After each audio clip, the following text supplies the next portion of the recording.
A toda la generación del despertar un fuerte abrazo. Hoy vamos a estudiar una parashá hermosísima y muy profunda, Kitizá, que significa cuando tomes. Esta parashá tiene temas tan enigmáticos como el aceite de la unción, el incienso, donde hablamos de la Ketoré, que cuando nos ejercitamos en este rezo pues podemos provocar muchos milagros.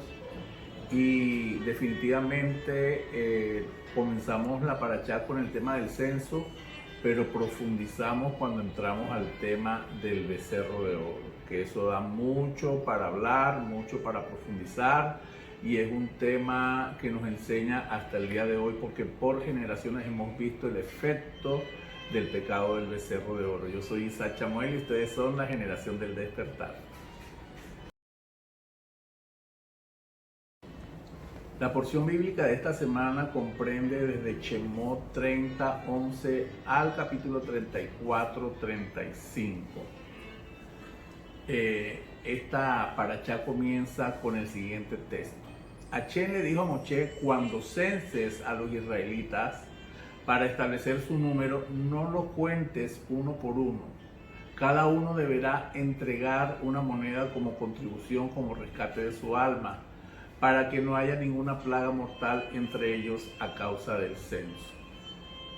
Aquí hay un misterio muy grande. Vemos que la Torá nos enseña que no se deben contabilizar las personas, que nuestras bendiciones no se deben de contabilizar porque se despierta el Sitrat Hará o el otro lado, las Klipot, y debemos tener en cuenta las indicaciones que nos dan aquí. Cuando Hashem le pide a Moshe, después del pecado del becerro de oro, para saber y establecer el número de los israelitas, claro que Dios sabía cuántas personas habían quedado, pero era necesario establecer este censo porque habían muerto más de 3.000 personas a causa del pecado.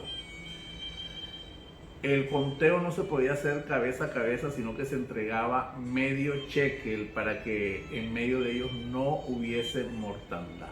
La palabra shekel tiene un valor numérico de 430, igual que la palabra nefes. Shekel es la moneda oficial de Israel y nefes es nuestra alma. Entonces, cuando nosotros aportamos en medio del conteo ese medio shekel para el tabernáculo, entonces Dios rescata nuestra alma. Por eso es la relación de los 430. Siempre que hay una palabra en el hebreo que tiene el mismo valor numérico, está íntimamente relacionada. Entonces dicen los sabios: cuando algo es numerado no puede haber bendición. Cuando algo es contado no puede haber bendición. La bendición no se puede asentar sobre algo que ha sido contabilizado. Y al no poder asentarse esta bendición, se le da el derecho legal al Sitrat Hará o al otro lado, o a la Klipó o al mal de ojo, que es Ain Hará. Entonces, esta contabilización, si no se hace por medio de un objeto, va a traer que esta maldad o este Sitrat Hará venga y se asente sobre eso que quedó vacío. ¿Por qué se pierde la bendición cuando algo es contabilizado? Porque las cosas son infinitas y cuando empezamos a contar uno a uno cada cosa, estamos poniendo un límite, le estamos quitando su esencia. Inmediatamente, para evitar que ocurra algo terrible, pues debemos declarar una verajá o hacer un donativo con el propósito de rescatar el alma.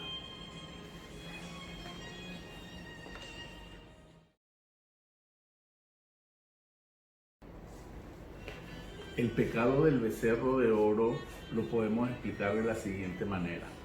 Israel duró 210 años esclavizados y 400 años habitando en Egipto.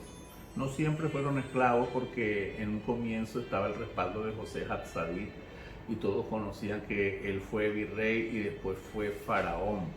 Pero después cuando el pueblo de Israel empezó a asimilarse a la cultura egipcia, iban a los circos, empezaron a contaminarse con los sacrificios que ellos hacían ahí, empezaron a transculturizarse y se habían contaminado de esa cultura religiosa. Eso quedó impregnado en su alma y necesitaron, cuando fueron al desierto y Moisés no bajaba después de los 40 días, ellos necesitaron una representación física, un ídolo, una deidad. En la ausencia de Moshe, 40 días y 40 noches se impacientaron, no sacaron bien las cuentas y realmente se impacientaron. Ellos querían materializar lo divino, aunque habían vivido experiencias maravillosas. Cuando vivieron en Egipto fueron testigos presenciales de las 10 plagas de Egipto, testigos presenciales cómo se abrió el mar, testigos de cómo Moshe detuvo el sol para ganar la guerra contra Amalek, y muchas señales, la columna de fuego, las nubes de gloria. Ellos día a día vivían milagros como el derramamiento del maná sobre ellos para poder comer. Dios les trajo carne del cielo por medio de las codornices. Son muchos los milagros que ellos vivieron, pero hoy en día también hay muchas personas que necesitan materializar la divinidad. Hay muchas personas que son sinceras, que son puras, que son fieles, que son apasionados, pero su sistema de creencias que heredaron de su familia, que heredaron de su entorno cultural o familiar o educativo, siguen necesitando símbolos, siguen necesitando ídolos, siguen necesitando imágenes o representaciones para poder tener un bastón para poder afincar su fe, para que sea palpable lo divino. Otros adoran a los políticos, otros adoran a sus parejas, otros adoran a sus hijos, otros adoran su riqueza, su dinero. Y vemos que hoy en día también hay un becerro de oro en cada vida y en cada persona, pero que pronto se darán cuenta que esa fe que le tienen al ocultismo, a la brujería, son efímeros, son cosas que no perdurarán. Y todo este sistema de creencias idolátricos tiene la tendencia a desaparecer en esta era de Acuario. Hablamos de la era de Piscis, que es donde había un control, donde había un dominio, donde había una manipulación sobre las personas por medio de la idolatría. Pero estamos entrando a una era de Piscis donde lo científico va a empezar a comprobar lo espiritual, y donde las manifestaciones de Dios van a ser tangibles y van a ser reales, como en aquella época en que Israel estaba saliendo de la esclavitud de Egipto. Esas clipos van a caer y se romperán, y aunque algunos van a querer persistir, seguir agarrándose del viejo sistema, nos damos cuenta que todo está determinado a desaparecer. Todo esto que estamos hablando sucedió en esa parashá Ki Tisa. Los Eres Rab trataron de opacar, de poner una caparazón para que el pueblo de Israel no viera y no palpara al único y verdadero Dios, tratando de establecer ese ídolo del becerro de oro. Esa caparazón que no deja brillar, no deja ver la realidad de la luz pura y verdadera, y que cada uno de nosotros tenemos una chispa divina. Pero esa chispa divina, siempre decimos que es una chispa divina, pero realmente es como un manantial que está en la ribera de la montaña, allá arriba en la montaña, y empieza a descender gota a gota hasta convertirse en un río que va mojando la ribera, que va dándole vida a las flores, que va dándole vida a los animales, que va dándole vida a los árboles. Y ese manantial que empezó con un pequeño goteo se convierte en un gran río que desemboca en el mar. Esa chispa de vida que nosotros tenemos es como ese manantial que cuando llega al mar es un río muy caudaloso, pero entra al mar y se ve el mar como muy apacible, muy quieto, como el horizonte hermosísimo, como se ve en el apartamento donde vivo, que todas las mañanas puedo ver el mar apacible, quieto, pero ese mismo mar puede mover mucha fuerza, mucho ímpetu, puede hacer maravillas, puede golpear ciudades, puede tragarse islas. Esa es la chispa de vida que tenemos nosotros de Hashem en cada uno de nosotros. Esa chispa de vida, que puede ser esa gota de agua. Si tú tomas un vaso de agua del mar y analizas químicamente el contenido del mar y el contenido de ese vaso de agua, tiene el mismo ADN. Somos una chispa de ese ADN de Dios, los cuales los Eres-Ra quisieron opacar. Y el pueblo se había desenfrenado por la influencia de ellos.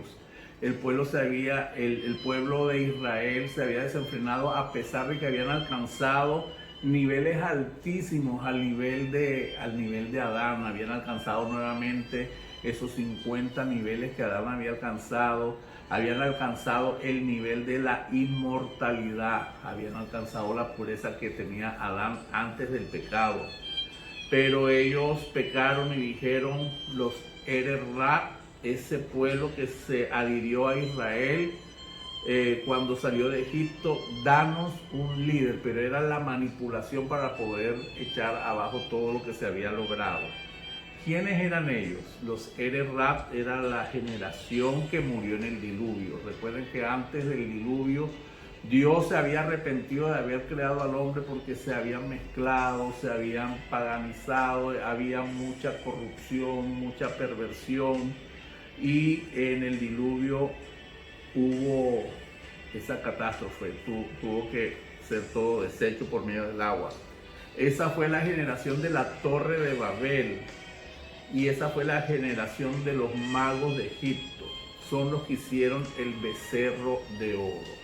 Entonces, si ellos hicieron el becerro de oro y manipularon al pueblo de Israel para que pecaran, las primeras cosas que se dieron en medio de este evento fue que cuando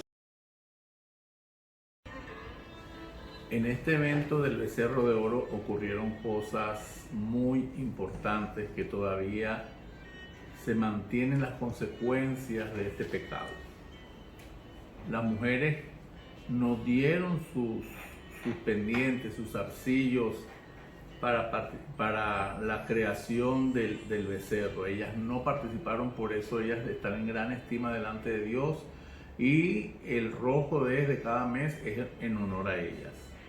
Los Eres-Ra indujeron a los primogénitos de los hijos de Israel a sacrificar al becerro.